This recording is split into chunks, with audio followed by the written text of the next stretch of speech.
독립이 안 내면 돕지 않겠다고 선언한 지 불과 사흘 만이었습니다. 폴란드에서 전화가 빗발쳤어요. 발트 3국이 울부짖었습니다. 일본 방위성은 하루에 12번씩 연락을 넣었죠. 하지만 우리가 보낼 게 없었습니다.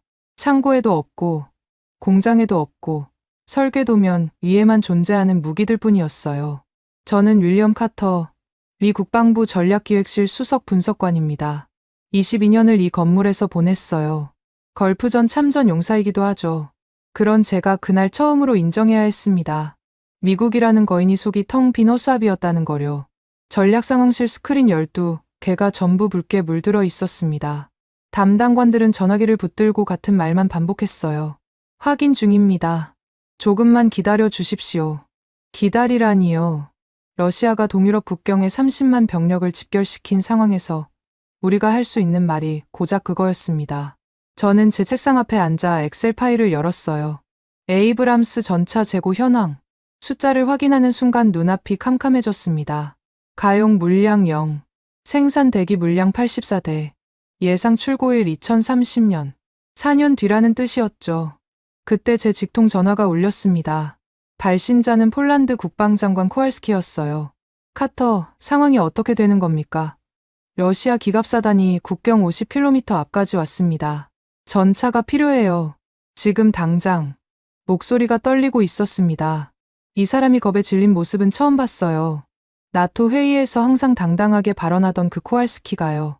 저는 뭐라고 대답해야 할지 몰랐습니다. 진실을 말할 수는 없었어요. 세계 최강대국이 전차 한 대 보낼 능력이 없다는 걸 어떻게 인정합니까? 장관님, 현재 본국에서 검토 중입니다. 조금만 기다려 주십시오. 기다리라고요. 4년을 기다리라는 겁니까? 카터, 우리가 4년을 버틸 것 같습니까? 전화가 끊겼습니다. 저는 수화기를 내려놓고 한참을 멍하니 앉아 있었어요. 22년 동안 이 자리를 지켰습니다. 데이터를 분석하고 보고서를 쓰고 정책을 제안했죠. 미국의 힘을 숫자로 증명하는 게 제 일이었어요. 그런데 지금 제 앞에 놓인 숫자들은 미국의 힘이 아니라 미국의 무능을 증명하고 있었습니다. 점심시간이 지나서였어요. 비서가 급하게 들어왔습니다. 분석관님, 미치 의원실에서 연락이 왔습니다. 지금 바로 오시랍니다. 미치 매코넬, 상원 군사위원장이죠. 워싱턴에서 그 이름 석자면 국방부 장관도 고개를 숙입니다. 방산 로비의 정점에 선 사람이에요. 저는 넥타이를 고쳐매고 의원회관으로 향했습니다.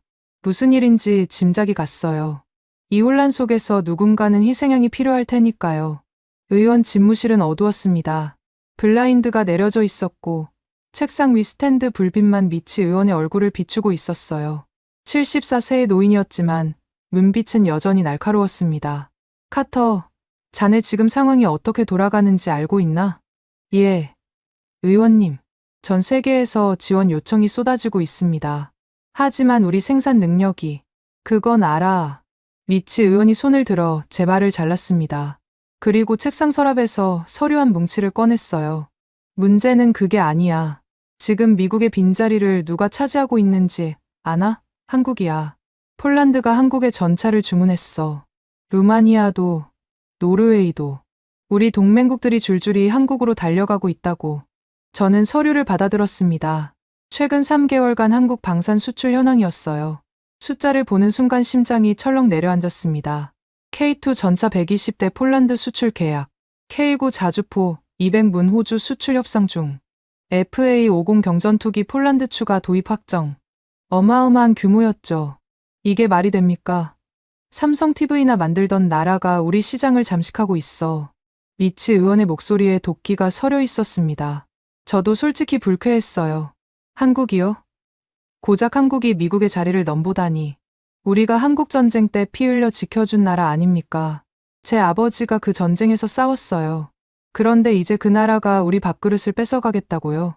의원님, 원하시는 게 뭡니까? 보고서를 써. 한국산 무기가 나토 시스템과 호환되지 않는다는 내용으로. 전시 상황에서 공급이 중단될 위험이 크다는 것도 넣고 안보 리스크라는 프레임을 씌워야 해. 명확한 지시였습니다. 저는 고개를 끄덕였어요. 솔직히 그때는 별다른 거리낌이 없었습니다. 한국 무기가 뭐 대단하겠습니까? 우리 기술을 베껴서 싸게 파는 거 아니겠어요. 조금만 파헤치면 결함이 쏟아져 나올 게 분명했죠. 사무실로 돌아오니 낯선 사람이 기다리고 있었습니다. 군복 차림의 동양인이었어요. 명찰에 박진수라고 적혀 있었습니다. 주미 한국 대사관 무관이라고 자기소개를 하더군요. 카터 분석관님, 잠시 시간 괜찮으시겠습니까? 저희 정부에서 협력 제안서를 가져왔습니다. 박소령이 서류 봉투를 내밀었습니다. 저는 받아들지 않았어요. 바쁩니다. 비서에게 맡기고 가시죠. 분석관님, 지금 상황이 급박합니다. 저희가 도울 수 있습니다. 한 번만 검토해 주십시오. 도움이라니요. 저는 속으로 비웃었습니다. 미국을 도와주겠다고요? 우리가 당신네 나라를 도와준 거지. 언제 당신들이 우리를 도왔습니까?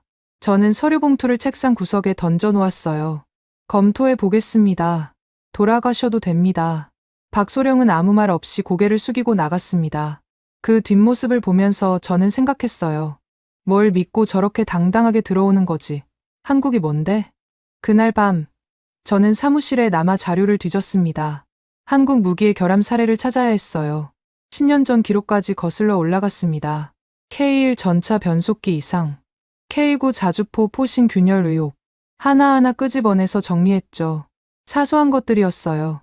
어느 나라 무기든 초기 모델에는 문제가 있기 마련이니까요. 하지만 그런 건 중요하지 않았습니다. 프레임만 씌우면 되는 거였어요. 새벽 2시, 보고서 초안이 완성됐습니다. 제목은 대한민국 의존의 치명적 위험성. 저는 모니터를 바라보며 담배를 피웠어요. 이게 맞는 걸까 하는 생각이 잠깐 스쳤습니다. 하지만 금방 털어냈죠. 미국의 이익을 위한 거니까. 우리 방산업체들의 일자리를 지키는 거니까. 한국 따위가 미국의 자리를 차지하게 놔둘 수는 없잖아요. 창밖으로 워싱턴의 야경이 보였습니다. 펜타곤의 불빛, 백악관의 불빛, 의회의 불빛.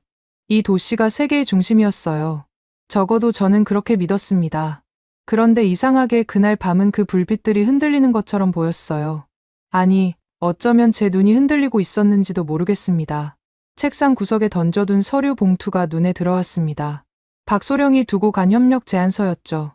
저는 그걸 집어들었다가 다시 내려놓았어요. 지금은 볼 때가 아니었습니다.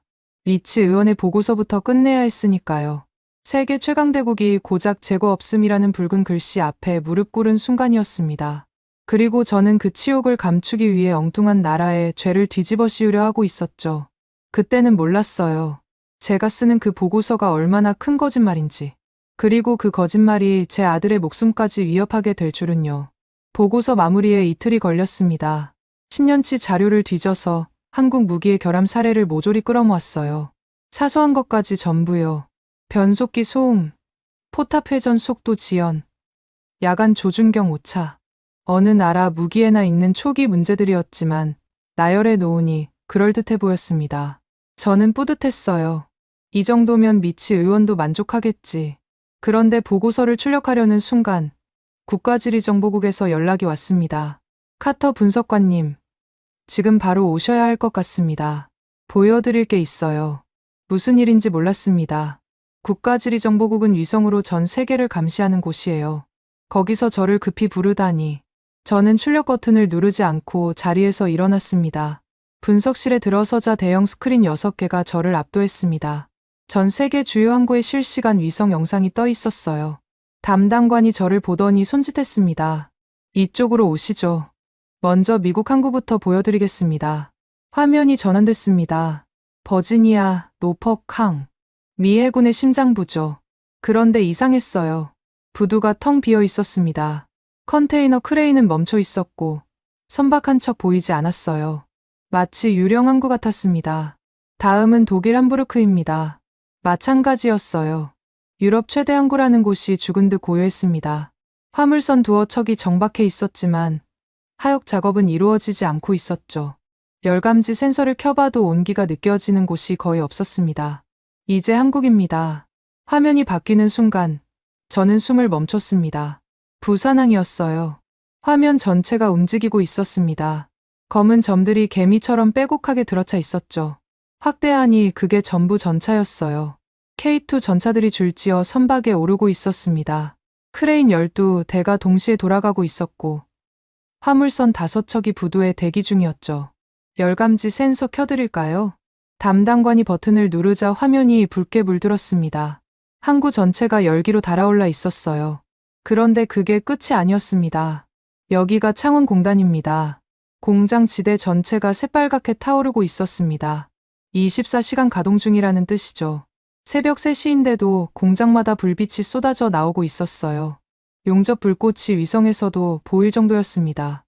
저는 말문이 막혔습니다. 이게 가능합니까? 미국과 독일이 멈춰버린 사이에 한국은 혼자서 쉬지 않고 달리고 있었어요. 마치 세계가 잠든 밤에 홀로 깨어있는 심장처럼요. 저게 전부 진짜입니까? 위성은 거짓말을 못합니다. 분석관님. 아니, 저건 말이 안 돼요. 저는 고개를 저었습니다.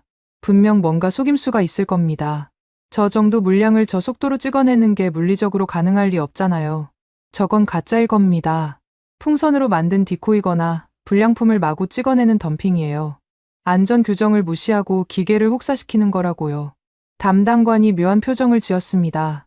믿거나 말거나 그건 제 판단이라는 얼굴이었죠. 저는 분석실을 나와 곧장 미치 의원에게 전화했습니다. 의원님, 한국이 물량 공세를 펴고 있습니다. 하지만 저건 정상적인 생산이 아닙니다. 안전 규정을 무시하고 있어요. 품질에 문제가 있을 게 분명합니다. 전화기 너머로 미치 의원의 만족스러운 웃음소리가 들렸습니다. 좋아, 카터. 그걸 보고서에 넣어. 한국이 덤핑으로 시장을 교란하고 있다고. 품질 검증이 안 된 무기를 동맹국에 떠넘기고 있다고 써. 저는 알겠다고 대답했습니다. 하지만 사무실로 돌아오는 내내 위성 영상이 머릿속을 떠나지 않았어요. 붉게 타오르는 창원공단, 쉴 새 없이 움직이는 부산항. 저게 정말 가짜일까요? 저게 정말 불량품일까요? 다음 날 아침, 박진수 소령을 호출했습니다. 직접 물어보기로 한 거예요. 저는 위성 사진을 책상 위에 펼쳐놓고 그를 기다렸습니다. 박소령이 들어왔습니다. 여전히 무표정한 얼굴이었어요. 저는 사진을 가리키며 단도직입적으로 물었습니다. 이 물량을 어떻게 설명할 겁니까? 도대체 고철을 얼마나 헐값에 넘기는 겁니까? 박소령은 사진을 한참 들여다봤습니다. 그리고 아무 말 없이 서류 가방을 열었어요. 서류 뭉치 하나를 꺼내 제 앞에 놓았습니다. 선적 화물 운송장 원본입니다. 모든 선박의 출항 기록과 화물 명세가 적혀 있습니다. 저는 서류를 훑어봤습니다. 날짜, 선박명, 화물 내역, 수량, 빈틈없이 정리돼 있었어요. 하지만 서류야 얼마든지 꾸밀 수 있잖아요. 서류는 조작할 수 있습니다. 소령. 그렇다면 이건 어떻습니까? 박소령이 주머니에서 스마트폰을 꺼냈습니다. 화면을 켜서 제 앞에 들이밀었어요. 실시간 CCTV 영상이었습니다. 부산항 현장이 고스란히 보였죠. 화면 속에서 K2 전차가 굉음을 내며 스스로 움직이고 있었습니다. 자력으로 경사로를 올라 선박 안으로 들어가고 있었어요. 한 대, 두 대, 세 대, 줄지어 들어가는 전차들 뒤로 또 다른 전차들이 대기하고 있었습니다. 끝이 안 보였어요. 지금 이 순간에도 선적이 진행 중입니다. 화면 좌측 하단에 시각이 표시되어 있습니다. 저는 화면을 노려봤습니다. 워싱턴 시각으로 오전 10시. 한국은 자정이 넘은 시각이었어요. 그런데도 항구는 대낮처럼 환하게 불이 켜져 있었고 사람들이 분주히 움직이고 있었습니다. 이 시각에 저렇게 일합니까? 저희는 토론할 시간에 용접을 합니다. 분석관님. 박소령의 목소리에는 감정이 없었습니다. 자랑하는 것도 아니고 비꼬는 것도 아니었어요. 그냥 사실을 말하는 것뿐이었죠. 그게 더 거슬렸습니다. 저는 CCTV 화면을 뚫어지게 쳐다봤습니다. 조작이라고 우기고 싶었어요. 하지만 화면 속 전차들은 생생하게 움직이고 있었습니다. 엔진 소리가 여기까지 들리는 것 같았어요. 저건 풍선이 아니었습니다. 저건 CG가 아니었어요. 진짜 전차였습니다. 수십 대가, 아니 수백 대가 실시간으로 배에 실리고 있었죠. 할 말이 없어졌습니다. 물량은 인정할 수밖에 없었어요. 하지만 저는 포기하지 않았습니다. 마지막 카드가 남아 있었거든요. 좋습니다. 소령. 물량은 인정하겠습니다. 박소령이 고개를 살짝 끄덕였습니다. 하지만 저 속도로 만든 게 멀쩡할 리 없어요. 급하게 찍어낸 물건이 제대로 작동할 거라고 생각합니까? 현장에서 뚜껑을 열어보면 속사정이 드러날 겁니다. 박소령은 잠시 저를 바라봤습니다. 그리고 천천히 입을 열었어요. 직접 확인하고 싶으시다면 환영합니다. 저희는 숨길 것이 없습니다. 그 말투가 마음에 안 들었습니다. 너무 당당했어요. 뭔가 뒤통수를 칠 준비가 돼 있는 것 같았죠. 하지만 저도 물러설 수 없었습니다. 여기서 물러서면 제가 쓴 보고서가 거짓말이 되니까요. 좋습니다. 폴란드로 가겠습니다. 당신네 물건이 실제로 어떤지 내 눈으로 확인하겠어요. 저는 당장 항공편을 예약하라고 비서에게 지시했습니다. 박소령은 여전히 무표정한 얼굴로 서 있었어요. 저는 그를 노려봤습니다. 거기서 결함이 하나라도 나오면 당신네 나라는 끝입니다. 내가 확실히 매장시켜 주겠어요. 기대하겠습니다. 분석관님. 박소령이 나갔습니다. 문이 닫히자 저는 의자에 털썩 주저앉았어요. 손이 떨리고 있었습니다. 분노 때문인지 불안 때문인지 모르겠었어요. 아니, 어쩌면 둘 다였을 겁니다. 책상 위에 놓인 스마트폰 화면이 아직 켜져 있었습니다. 박소령이 두고 간 건 아니고 제가 찍어둔 CCTV 캡처 화면이었어요. 부산항에서 쉴 새 없이 움직이는 전차들. 자정이 넘은 시각에도 꺼지지 않는 공장 불빛. 저는 화면을 끄지 못하고 한참을 바라봤습니다. 숫자는 조작할 수 있습니다. 서류도 꾸밀 수 있어요. 하지만 지금 부산항에서 출항하는 저 5만 톤급 선박은 조작할 수 없었습니다. 저 안에 실린 전차들도요. 저는 그 사실을 인정하고 싶지 않았어요. 하지만 부정할 수도 없었습니다. 폴란드행 비행기는 이틀 뒤 출발이었습니다.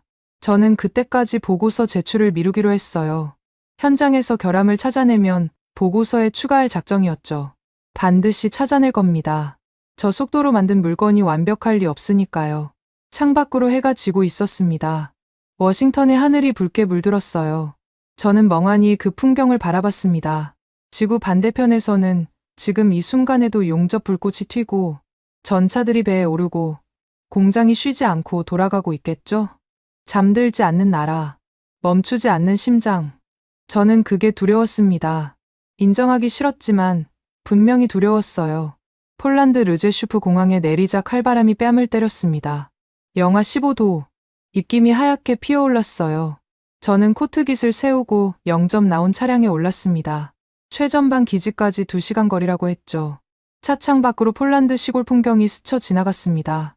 눈 덮인 평원, 듬성듬성 서 있는 농가, 군데군데 보이는 군용 차량. 러시아 국경이 불과 100km 앞이었어요. 긴장감이 느껴졌습니다.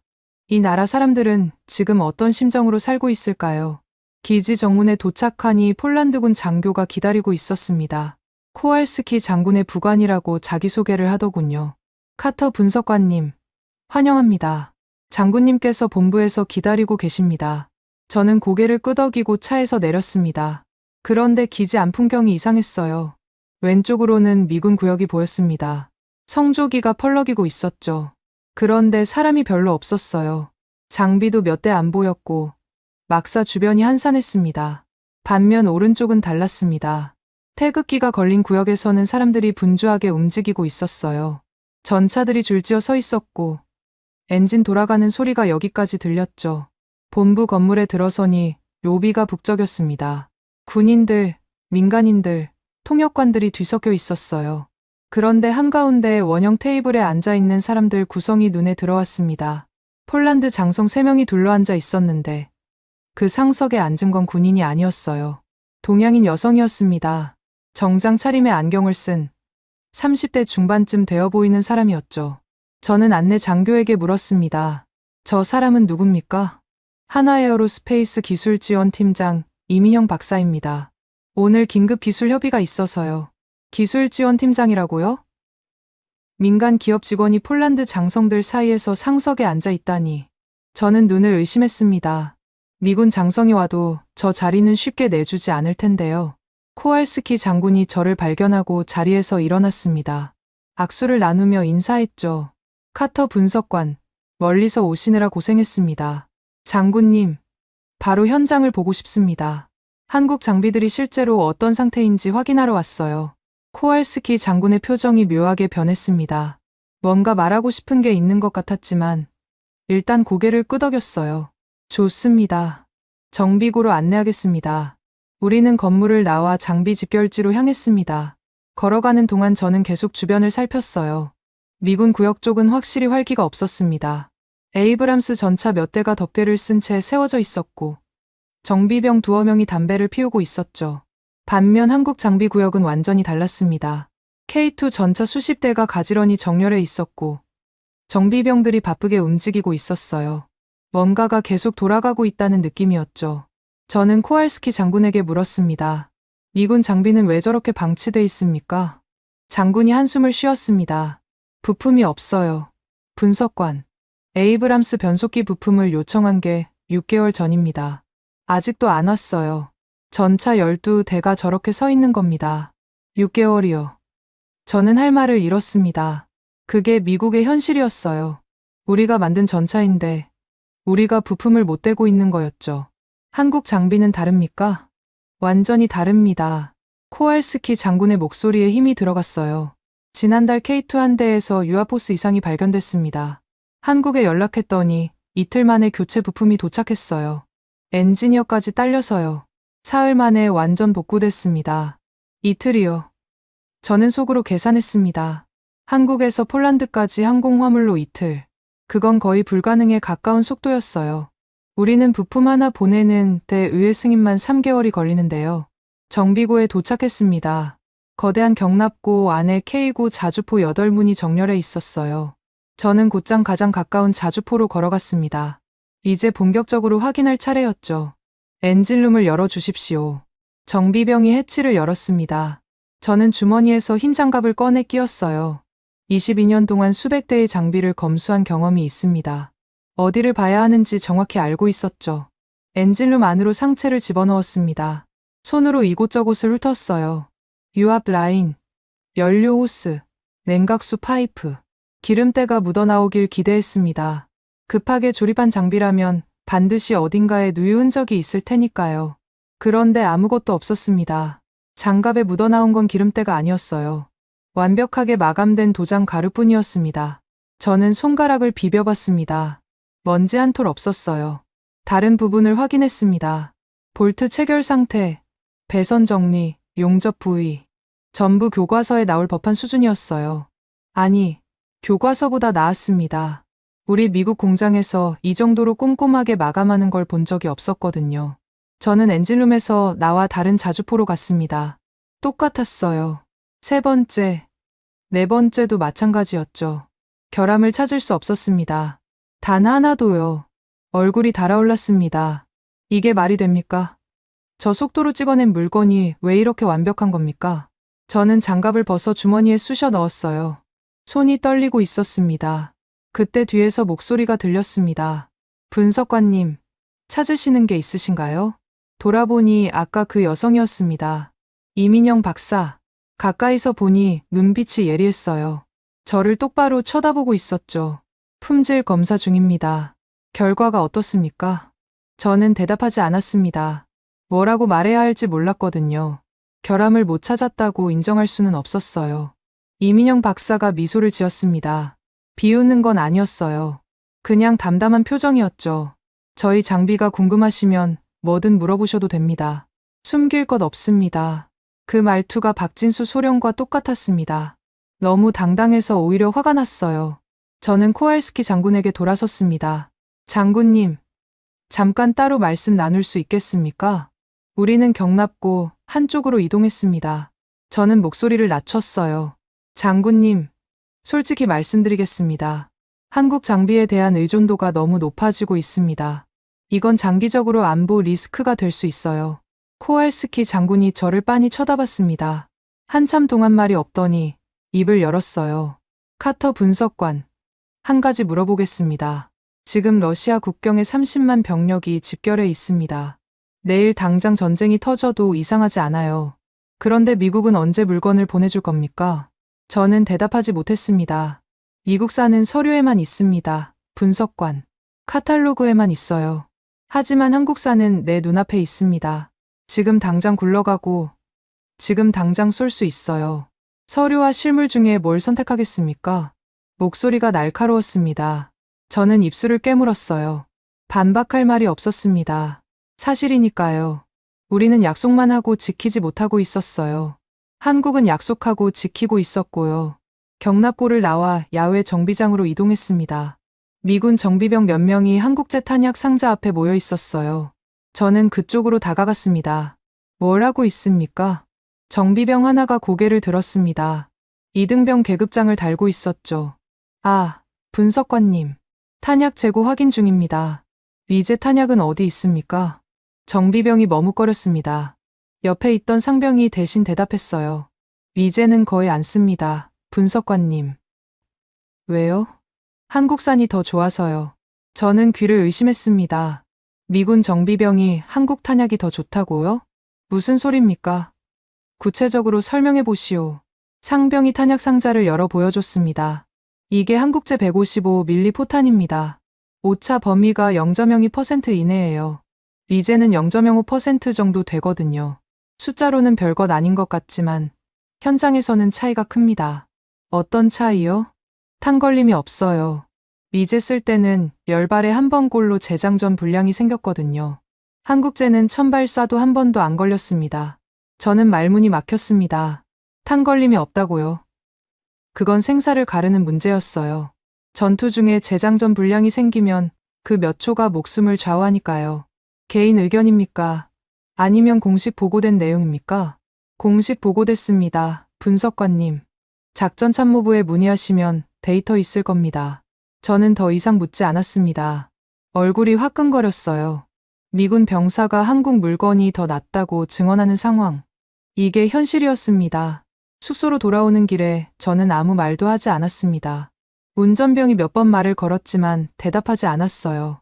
머릿속이 복잡했습니다. 내가 찾으러 온 건 한국의 결함이었어요. 그런데 내가 확인한 건 미국의 현실이었습니다. 녹슨 장비, 없는 부품, 지켜지지 않는 약속. 그게 우리였어요. 숙소 방에 들어서자마자 침대에 털썩 주저앉았습니다. 창밖으로 기지의 불빛이 보였어요.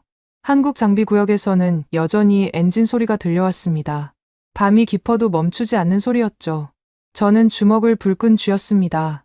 아직 끝난 게 아니었어요. 정비 상태가 좋은 건 인정합니다. 탄약 품질도 그렇고요. 하지만 진짜 실력은 실전에서 드러나는 법이죠. 내일 합동 사격 훈련이 예정돼 있었습니다. 거기서 미천이 드러날 겁니다.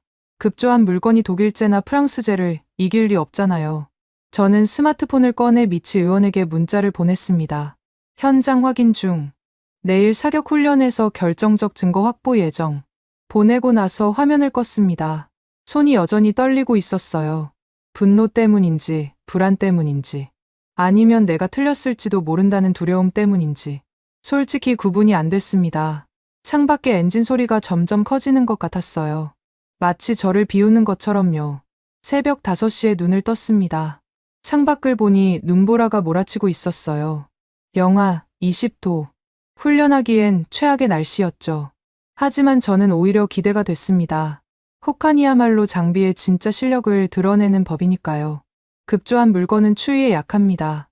오늘 한국 장비의 미천이 드러날 거예요. 훈련장에 도착하니 나토 각국 장교들이 이미 모여 있었습니다. 독일, 프랑스, 영국, 폴란드.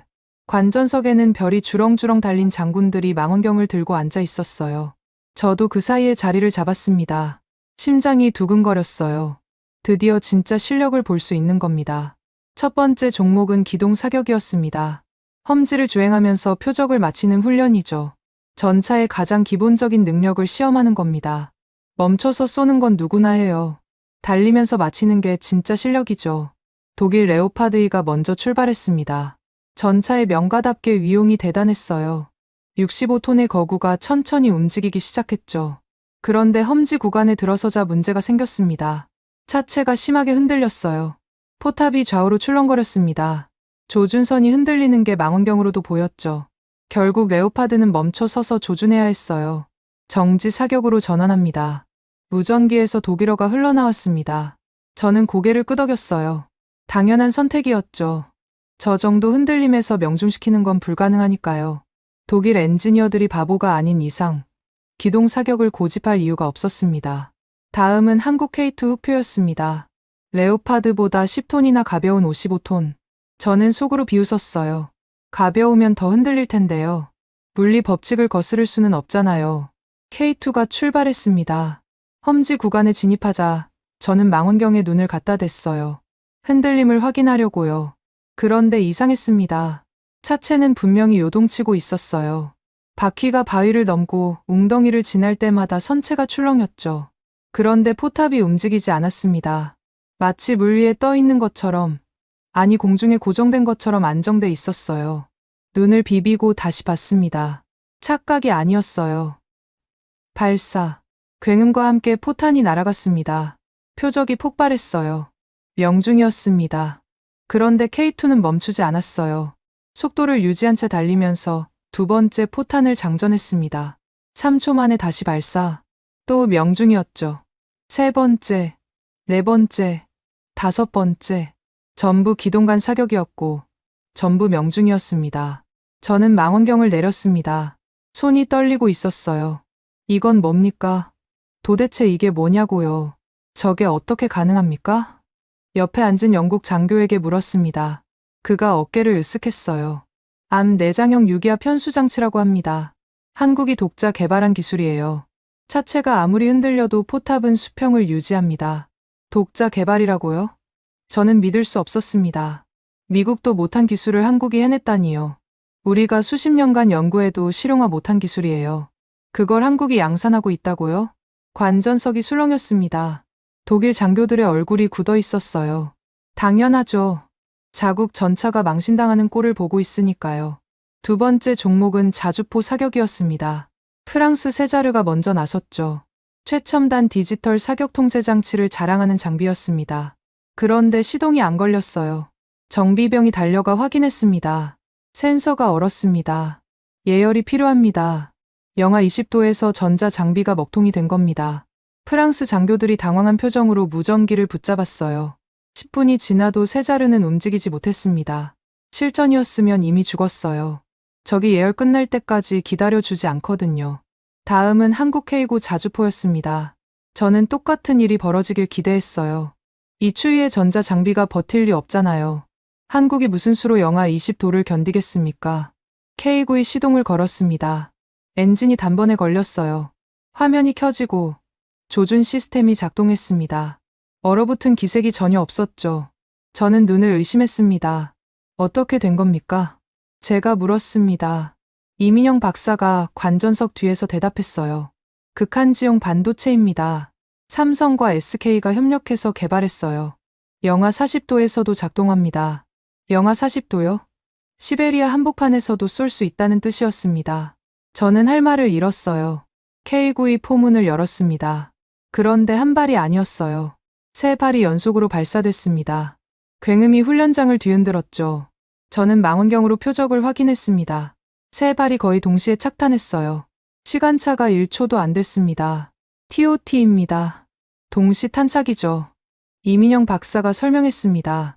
첫 발은 고각으로, 둘째 발은 중각으로, 셋째 발은 저각으로 쏩니다. 발사 시점을 조절해서 같은 시각에 도착하게 만드는 겁니다. 적이 첫 발을 보고 피하려 해도 이미 늦어요. 저는 망원경을 떨어뜨릴 뻔했습니다. 저게 물리적으로 가능한 겁니까? 세 발을 다른 각도로 쏴서 동시에 착탄시키다니요. 탄도 계산만 해도 슈퍼컴퓨터가 필요할 텐데요. 외계인 기술입니까? 제가 중얼거렸습니다. 이민영 박사가 웃었어요. 아니요. 창원 공장에서 24시간 일한 엔지니어들의 기술입니다. 훈련이 끝났습니다. 결과는 압도적이었어요. K2는 기동 사격에서 레오파드를 2배 이상 앞질렀고 K9는 세자르가 예열하는 동안 모든 사격을 끝냈습니다. 점수 비교 자체가 무의미했죠. 관전석에서 장군들이 일어났습니다. 저는 그들의 움직임을 지켜봤어요. 미국 천막으로 향하는 사람은 없었습니다. 전부 한국 천막으로 몰려갔어요. 손에 서류를 들고 있었죠. 계약서였습니다. 나토 장군들이 줄을 서서 한국 담당자를 기다리고 있었어요. 저는 그 광경을 멍하니 바라봤습니다. 독일제는 예술품이었어요. 박물관에 모셔두면 어울릴 물건이었죠. 프랑스제는 온실 속 화초였습니다. 조건이 맞아야만 작동하는 예민한 장비였어요. 하지만 한국제는 야수였습니다. 어떤 환경에서도 달리고 멈추지 않고 명중시켰죠. 숙소로 돌아왔습니다. 저는 노트북을 열었어요. 며칠 전에 작성한 보고서 파일이 화면에 떴습니다. 대한민국 의존의 치명적 위험성. 저는 그 제목을 한참 바라봤어요. 손가락이 키보드 위에서 멈췄습니다. 이 보고서는 거짓말이었어요. 제가 쓴 모든 문장이 틀렸습니다. 한국 무기는 깡통이 아니었어요. 기술력 자체가 세계 최고 수준이었습니다. 창밖에서 눈보라가 여전히 몰아치고 있었습니다. 한국 장비 구역에서는 또다시 엔진 소리가 들려왔어요. 훈련이 끝났는데도 점검을 하고 있는 모양이었죠. 저는 커튼을 닫았습니다. 그 소리가 듣기 싫었거든요. 내가 틀렸다는 걸 계속 상기시키는 것 같아서요. 그날 밤 호텔 방에서 뒤척이고 있는데 전화가 울렸습니다. 펜타곤 상황실이었어요. 분석관님, 긴급 상황입니다. 러시아군이 국경 쪽으로 이동하고 있습니다. 잠이 확 달아났습니다. 저는 벌떡 일어나 노트북을 켰어요. 위성 영상이 실시간으로 전송되고 있었습니다. 러시아 기갑부대가 대규모로 움직이고 있었어요. 방향은 폴란드 국경이었죠. 규모가 어느 정도입니까? 전차 200대 이상으로 추정됩니다. 지원 부대까지 합치면 5,000명 규모예요. 심장이 쿵쾅거렸습니다. 이건 훈련이 아니었어요. 진짜 위기였죠. 저는 곧바로 코알스키 장군에게 연락했습니다. 장군님, 상황 파악하고 계십니까? 알고 있습니다. 카터, 지금 긴급 대책 회의 중이에요. 추가 물량이 필요합니다. 당장요. 저는 워싱턴에 연락했습니다. 국방부 조달실로 전화를 돌렸죠. 담당자가 받았어요. 긴급 상황입니다. 폴란드의 전차와 자주포를 추가 지원해야 합니다. 최대한 빨리요. 전화기 너머로 한숨소리가 들렸습니다. 분석관님, 지금 창고에 물량이 없습니다. 아시잖아요. 그럼 생산 라인에서 빼서라도 보내야 하죠. 그것도 불가능합니다. 로키드 측에서 조건을 달았어요. 무슨 조건입니까? 담당자가 잠시 말을 멈췄습니다. 그리고 목소리를 낮췄어요. 웃돈 50%를 요구하고 있습니다. 그래야 1년 내에 납품이 가능하대요. 저는 귀를 의심했습니다. 웃돈 50%요? 동맹국이 러시아 위협에 직면한 상황에서 자국 방산업체가 바가지를 씌우겠다고요? 지금 장난합니까? 전쟁 나면 어쩌려고 그럽니까? 저도 압니다. 분석관님. 하지만 업체 측 입장이 완강해요. 긴급 물량은 추가 비용이 든다는 겁니다. 저는 전화를 끊었습니다. 손이 부들부들 떨렸어요. 분노 때문이었습니다. 이게 미국입니까? 동맹이 위기에 처했는데 돈 타령이나 하고 있어요. 우리가 이렇게 썩었던 겁니까? 30분 뒤 코알스키 장군에게서 다시 연락이 왔습니다. 카터, 한국 측에서 연락이 왔습니다. 한국이요? 뭐래요? 즉시 선적하겠답니다. 자국군 물량을 빼서라도 보내겠대요. 저는 멍해졌습니다. 뭐라고요? 자국군 물량을 빼서요? 조건이 뭡니까? 없습니다. 동맹의 위기는 우리의 위기라고 그것만 말하더군요. 전화를 끊고 한참을 멍하니 앉아 있었습니다. 같은 상황에서 미국 업체는 웃돈을 요구했어요. 한국은 자기들 몫을 떼어서 보내겠다고 했죠. 이게 말이 됩니까? 도대체 누가 진짜 동맹입니까? 그때 스마트폰이 다시 울렸습니다. 화면을 보니 영상통화 요청이었어요. 발신자는 마이클. 제 아들이었습니다. 동유럽 최전방에 배치된 26살 중위. 저는 급히 통화 버튼을 눌렀어요. 마이클, 괜찮아? 무슨 일이야? 화면이 켜졌습니다. 아들의 얼굴이 보였어요. 그런데 이상했습니다. 배경이 전차 안이 아니었어요. 밖이었습니다. 그리고 아들이 서 있는 곳이 미군 장비가 아니었어요. 아빠, 나 지금 한국군 전차 위야. 무슨 소리야? 아들이 카메라를 돌렸습니다. 화면에 진흙탕이 보였어요. 그 안에 에이브람스 전차가 반쯤 빠져 있었습니다. 궤도가 헛돌고 있었죠. 완전히 기동불능 상태였어요. 미제가 퍼졌어. 아빠, 진흙에 빠졌는데 못 빠져나와. 엔진도 과열됐고. 저는 말문이 막혔습니다. 화면 속에서 아들이 다시 카메라를 돌렸어요. K2 전차가 보였습니다. 한국군 병사들이 미군들에게 뭔가를 건네주고 있었어요. 식량인 것 같았습니다. 한국 형님들이 우릴 구해줬어. 우리 중대 전차 4대가 다 퍼졌는데 한국군이 와서 견인해줬어. 지금 한국 전차 뒤에 숨어 있어. 아들의 목소리가 떨리고 있었습니다. 아빠, 쪽팔려서 죽겠어. 미군이 한국군 뒤에 숨다니. 그런데 어쩔 수가 없어. 우리 장비론 못 싸워. 제발 한국 거 보내줘. 아빠가 펜타곤에서 일하잖아. 뭐라도 해줘. 저는 대답하지 못했습니다. 목이 막혀서 소리가 안 나왔어요. 화면 속 아들의 눈에 눈물이 고여 있었습니다. 26살짜리 청년이 위압 중국 육군 장교가 울먹이고 있었어요. 아빠, 무서워. 러시아가 오고 있어. 근데 우리 전차는 안 움직여. 한국 형님들이 없었으면 우린 벌써 죽었어. 통화가 끊겼습니다. 신호가 불안정했던 모양이에요. 저는 스마트폰을 들고 한참을 서 있었습니다. 다리에 힘이 풀렸어요. 침대에 털썩 주저앉았습니다. 내 아들이에요. 내 하나뿐인 아들이 죽을 뻔한 겁니다. 미국 전차를 믿고 전방에 갔는데 그 전차가 진흙탕에서 퍼졌어요. 그리고 한국군이 구해줬습니다. 눈물이 났습니다. 주체할 수 없었어요. 22년을 펜타곤에서 일했습니다. 미국의 힘을 믿었어요. 우리가 세계 최강이라고 자부했죠. 그런데 내 아들을 살린 건 그 힘이 아니었습니다. 창원 공장에서 밤새워 용접한 사람들이었어요. 부산항에서 24시간 선적한 사람들이었죠. 저는 가방을 뒤졌습니다. 위치 의원이 보낸 보고서 가이드라인이 있었어요. 한국 무기를 매장시키라는 지시서였죠. 저는 그 종이를 꺼내 들었습니다. 손이 떨렸어요. 이걸 따랐으면 어떻게 됐을까요? 한국 무기 도입이 막혔으면요. 폴란드에 K2가 없었으면요. 내 아들은 지금 어디 있었을까요? 저는 종이를 찢었습니다. 1번, 2번, 3번. 갈기갈기 찢어서 화장실로 갔어요. 변기에 넣고 물을 내렸습니다. 종이 조각들이 소용돌이치며 사라졌어요. 거울을 봤습니다.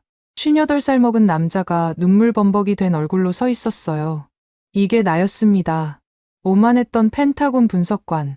한국을 무시하고 데이터를 왜곡하고 거짓 보고서를 쓰려 했던 인간. 그런 내가 한국 때문에 아들을 살렸어요.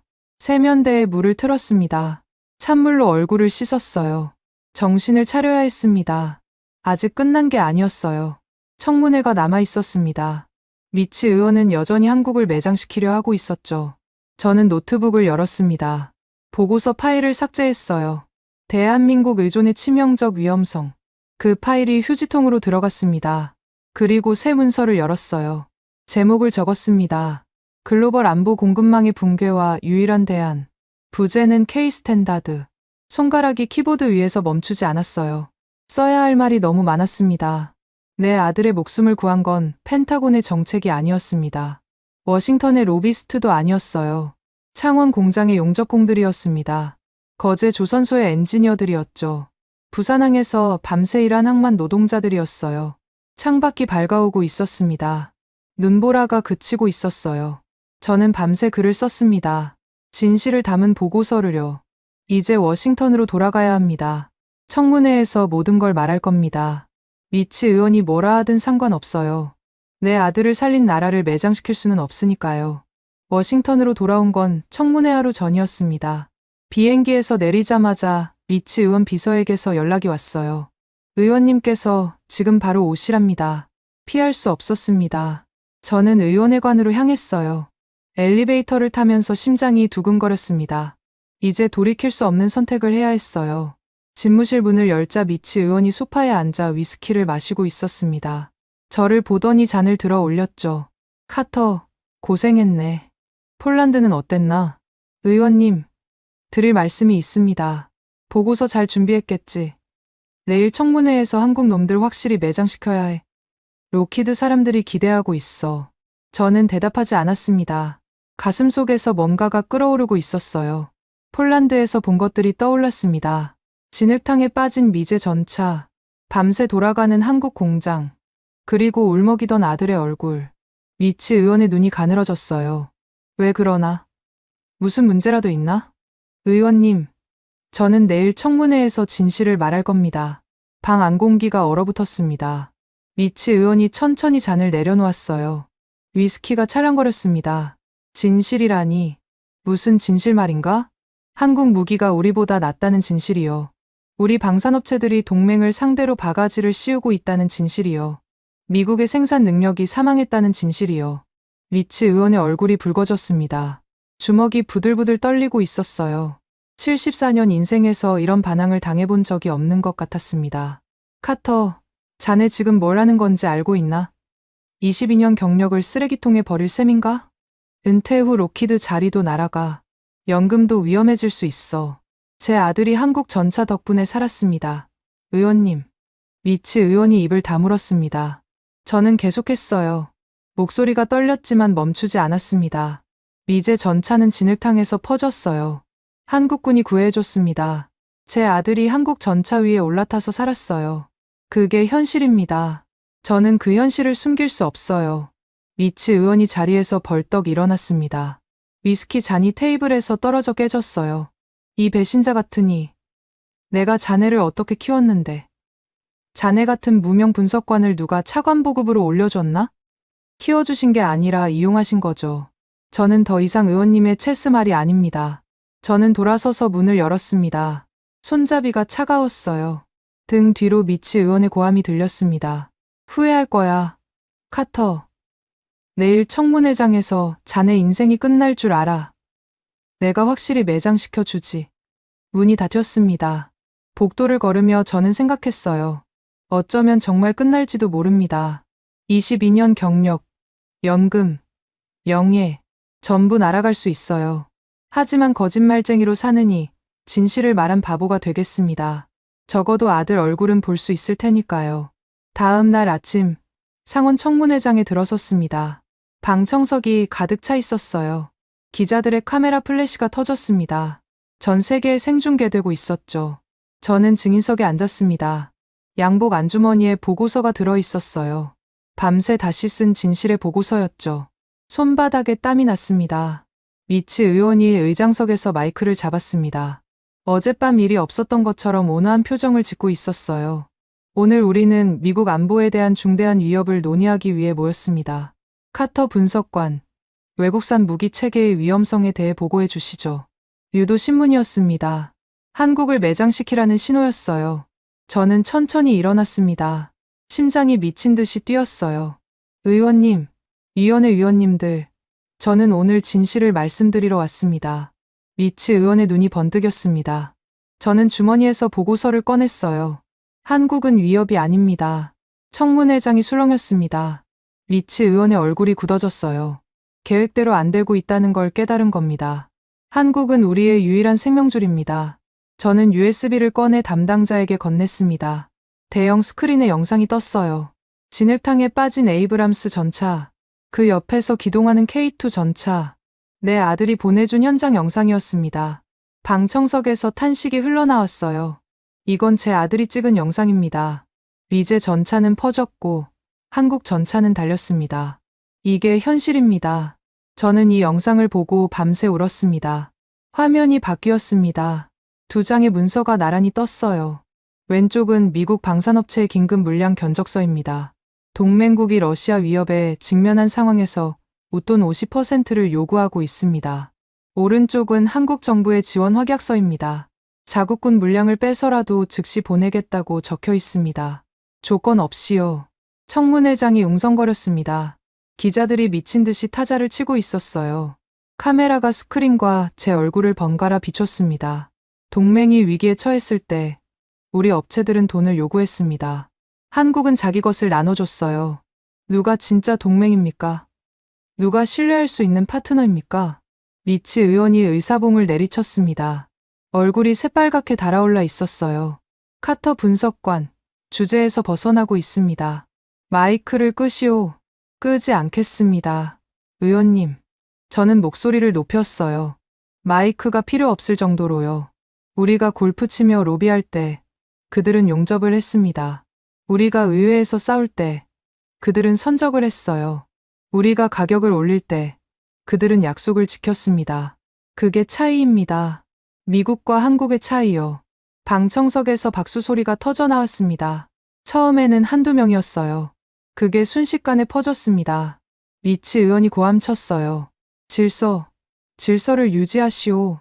저는 주머니에서 봉투를 꺼냈습니다. 사직서였어요. 어젯밤 호텔에서 쓴 것이었죠. 저는 22년간 이 건물에서 일했습니다. 미국의 힘을 믿었어요. 우리가 세계 최강이라고 자부했죠. 그런데 그 힘은 썩어 있었습니다. 정치인들의 로비와 업체들의 탐욕에 좀먹어 있었어요. 저는 사직서를 단상 위에 올려놓았습니다. 손이 더 이상 떨리지 않았어요. 저는 오늘부로 사직합니다. 거짓말쟁이로 편하게 사느니 진실을 말한 바보가 되겠습니다. 그리고 그 진실의 이름은 대한민국입니다. 마이크에서 손을 뗐습니다. 청문회장이 고요해졌어요. 숨소리마저 멈춘 것 같았습니다. 그리고 방청석 한쪽에서 누군가 일어났습니다. 가슴에 훈장을 단 노인이었어요. 한국전쟁 참전 용사 배지가 보였습니다. 80은 넘어 보이는 노인이 떨리는 손으로 박수를 치기 시작했어요. 1명, 2명, 3명. 참전 용사들이 하나둘 일어났습니다. 지팡이를 짚은 사람도, 휠체어에 앉은 사람도 있었어요. 그들이 모두 박수를 쳤습니다. 박수가 청문회장을 가득 채웠어요. 기자들의 카메라가 그 광경을 담았습니다. 미치 의원은 의자에 파묻힌 채 아무 말도 하지 못했죠. 얼굴이 하얗게 질려 있었어요. 저는 단상을 내려왔습니다. 출구를 향해 걸었어요. 등 뒤로 박수 소리가 계속 들렸습니다. 문을 열고 복도로 나왔을 때 누군가 제 팔을 잡았어요. 박진수 소령이었습니다. 언제 왔는지 몰랐어요. 그가 저를 바라보며 고개를 숙였습니다. 감사합니다, 분석관님. 저는 고개를 저었어요. 감사할 건 제가 해야죠. 당신네 나라가 내 아들을 살렸으니까. 박소령이 미소를 지었습니다. 처음 보는 표정이었어요. 그 무뚝뚝한 사람이 웃는 걸 처음 봤거든요. 어울리지 않게 따뜻한 미소였습니다. 복도 창문으로 햇살이 쏟아져 들어왔습니다. 이상하게 마음이 가벼웠어요. 22년 경력이 끝났는데 후회가 없었습니다. 오히려 처음으로 제대로 된 일을 한 것 같았어요.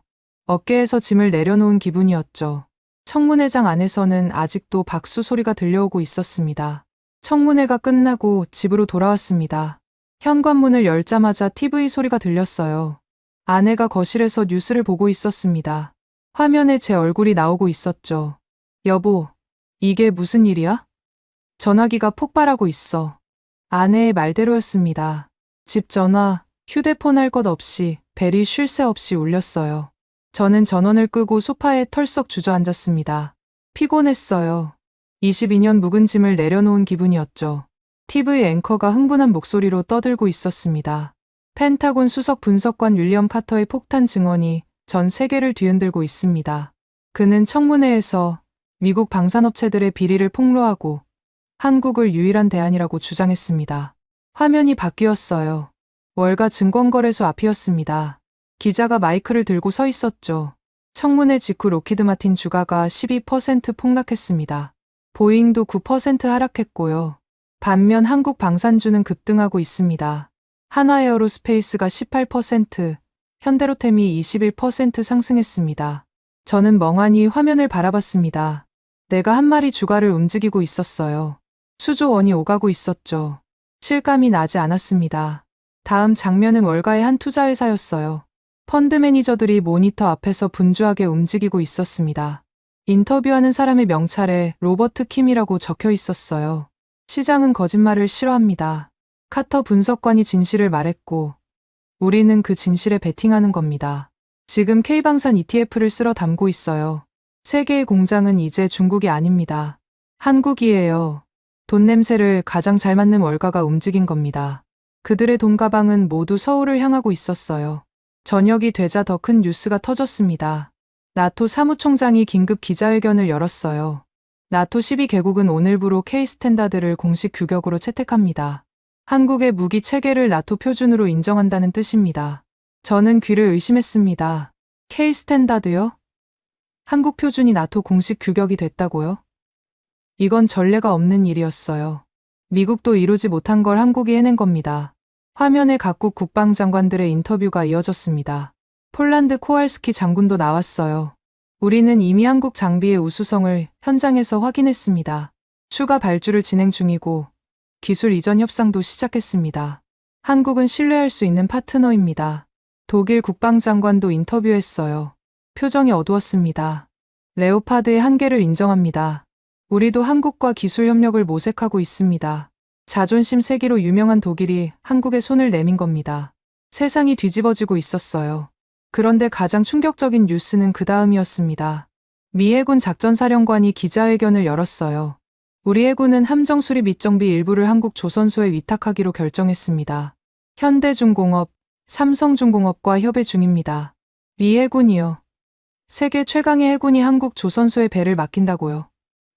저는 입이 떡 벌어졌습니다. 미국 조선소들이 얼마나 낙후됐으면 이런 결정을 내렸을까요? 치욕이었지만 동시에 현실을 인정한 거였어요.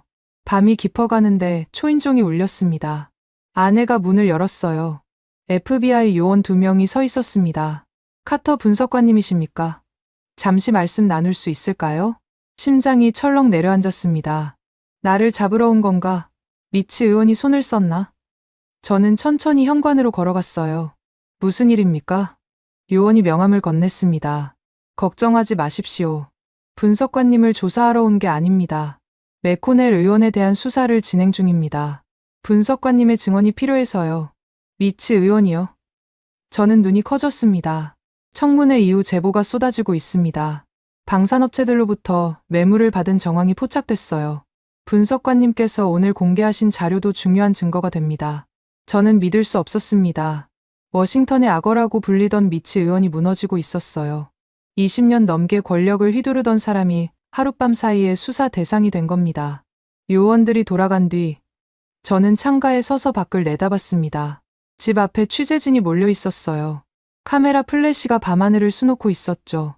전 세계가 이 이야기에 주목하고 있었습니다. 휴대폰 전원을 다시 켰습니다.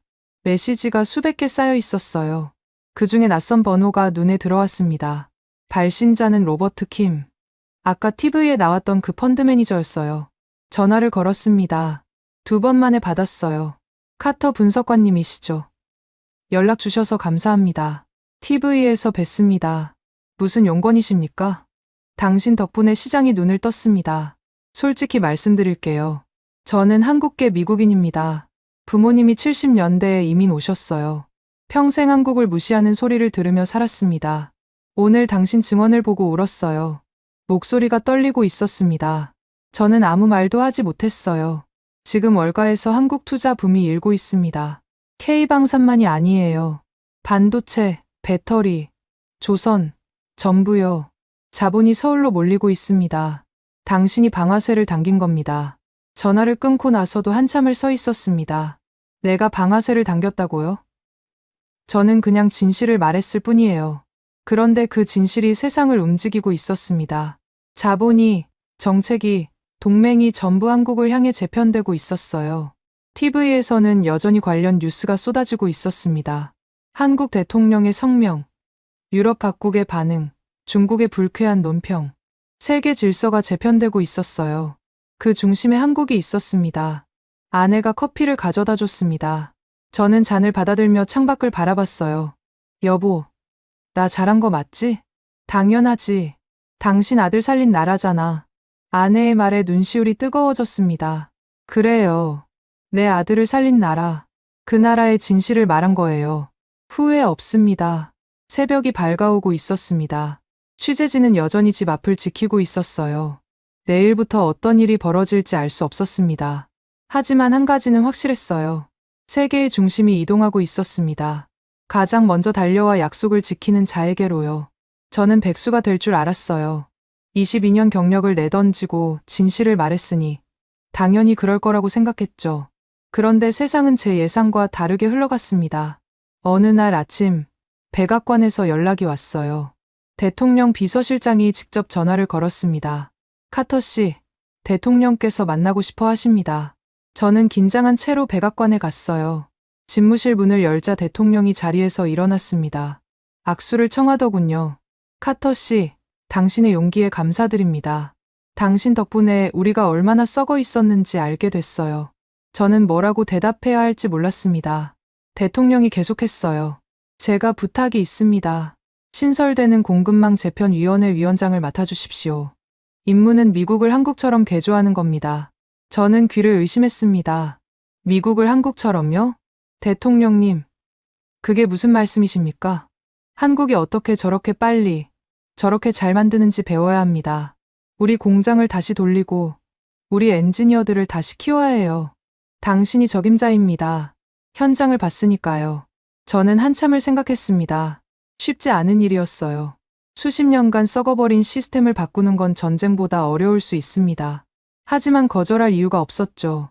이게 제가 할 수 있는 일이니까요. 하겠습니다. 대통령님.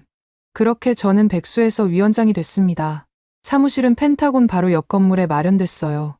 창문으로 예전 직장이 보였습니다. 묘한 기분이었죠. 첫 출근 날 책상 위에 서류 뭉치가 쌓여 있었습니다. 한국산업시찰 보고서, 창원공단 분석 자료, 거제 조선소 생산성 연구. 전부 제가 요청한 것들이었어요. 저는 하나씩 읽어 내려갔습니다. 읽을수록 감탄이 나왔어요. 어떻게 이런 시스템을 만들었을까? 어떻게 이런 문화를 유지하고 있을까? 퇴근 무렵 비서가 노크를 했습니다. 위원장님, 손님이 오셨습니다. 문이 열리고 박진수 소령이 들어왔어요. 손에 종이 봉투를 들고 있었습니다. 뭔가 들어있는 것 같았죠. 축하드립니다. 위원장님. 승진하셨네요. 저는 웃었습니다. 승진이라니요. 이게 승진입니까? 소령. 고맙소. 근데 그게 뭐요? 박소령이 봉투를 열었습니다. 소주병 2개와 오징어가 나왔어요. 소주 한잔 하시죠. 한국에서 가져왔습니다. 저는 어이가 없어서 웃음이 터졌습니다. 백악관 바로 옆 건물에서 소주를 마시다니요. 하지만 거절할 이유가 없었어요. 저는 서랍에서 종이컵 2개를 꺼냈습니다. 좋소. 따르시오. 박소령이 소주를 따랐습니다. 우리는 종이컵을 부딪혔어요. 저는 한 모금 마셨습니다. 독한 맛이 목을 타고 내려갔어요. 소령, 솔직히 물어봐도 되겠소? 말씀하십시오. 어떻게 그렇게 빨리 만들 수 있소?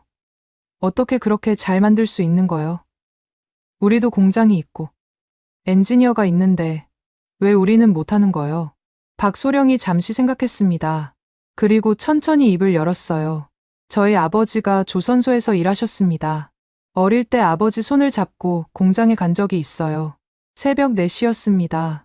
아버지는 그 시간에 출근하셨거든요. 저는 가만히 듣고 있었습니다. 아버지한테 물었어요.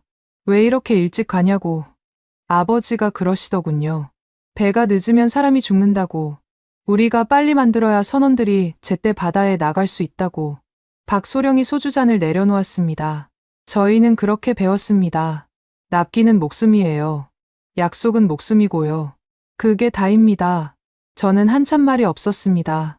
그게 다라니요. 그게 다라고요? 하지만 그 단순한 진실이 미국에는 없었어요. 우리는 납기를 협상 카드로 썼습니다. 약속을 정치 도구로 사용했죠. 그 사이에 한국은 묵묵히 용접을 하고 있었던 겁니다. 소령, 하나만 더 물어봐도 되겠소? 네, 기술은 돈으로 살 수 있소. 장비도 살 수 있고 설계도도 살 수 있어요. 그런데 당신네 나라가 가진 그것, 그 문화라는 건 어떻게 얻을 수 있소? 박소령이 미소를 지었습니다. 여전히 어색한 미소였지만 진심이 담겨 있었어요. 그건 사는 게 아니라 만드는 겁니다. 시간이 걸리죠. 우리도 50년이 걸렸으니까요. 50년. 저는 고개를 끄덕였습니다. 미국도 그 시간을 투자해야 한다는 뜻이었죠. 지름길은 없었어요. 그때 TV에서 속보가 흘러나왔습니다. 저는 고개를 돌렸어요. 화면에 공항이 보였습니다. 군인들이 비행기에서 내리고 있었어요. 동유럽 파병 부대 귀국 뉴스였습니다. 러시아와의 긴장이 완화됨에 따라 파병 부대가 순차적으로 귀국하고 있습니다. 저는 화면을 뚫어지게 쳐다봤습니다. 군인들 사이에서 낯익은 얼굴을 찾고 있었어요. 그리고 발견했습니다. 마이클이었어요. 내 아들이 비행기에서 내리고 있었습니다. 저는 벌떡 일어났습니다. 소령, 미안하오. 나 먼저 가봐야겠소. 박소령이 고개를 끄덕였어요. 가십시오. 아버지가 가셔야죠. 저는 코트를 집어들고 사무실을 뛰쳐나갔습니다. 공항까지 차로 40분. 신호등이 원망스러웠어요. 빨리 가고 싶었습니다. 내 아들을 안아주고 싶었어요. 공항에 도착했을 때 이미 많은 가족들이 모여 있었습니다. 환영 현수막이 걸려 있었고 아이들이 성조기를 흔들고 있었죠. 저는 인파 사이를 헤집고 앞으로 나갔어요. 게이트가 열렸습니다. 군인들이 쏟아져 나왔어요. 저는 눈을 크게 뜨고 마이크를 찾았습니다. 저기 있었어요. 군복 차림의 26살 청년이 걸어오고 있었습니다. 마이클, 아들이 고개를 돌렸어요. 저를 발견하고 환하게 웃었습니다. 저는 달려갔어요. 아들을 껴안았습니다. 얼마나 세게 안았는지 모르겠어요. 눈물이 났습니다. 아빠, 나왔어. 그래, 왔구나? 잘 왔다. 저는 아들을 놓아주고 얼굴을 살폈습니다. 조금 야윈 것 같았지만 건강해 보였어요. 그런데 가슴에 뭔가가 달려 있었습니다. 군번줄 옆에 작은 배지가 하나 있었어요. 태극기였습니다. 그게 뭐냐? 아들이 배지를 만지며 웃었어요. 한국 형님들이 줬어. 동생이라고, 같이 싸운 전우라고, 평생 달고 다니라고 하더라. 저는 그 작은 태극기 배지를 한참 바라봤습니다. 내 아들의 가슴에 달린 태극기. 그게 모든 걸 말해주고 있었어요. 집으로 돌아오는 차 안에서 아들이 물었습니다. 아빠, 새 직장은 어때? 힘들어. 미국을 한국처럼 바꾸라는데 쉽지 않더라. 할 수 있어. 아빠. 아빠가 진실을 말할 수 있는 사람이잖아. 저는 운전대를 잡은 채 웃었습니다. 내 아들이 나를 믿어주고 있었어요. 그것만으로 충분했습니다. 다음 날 아침,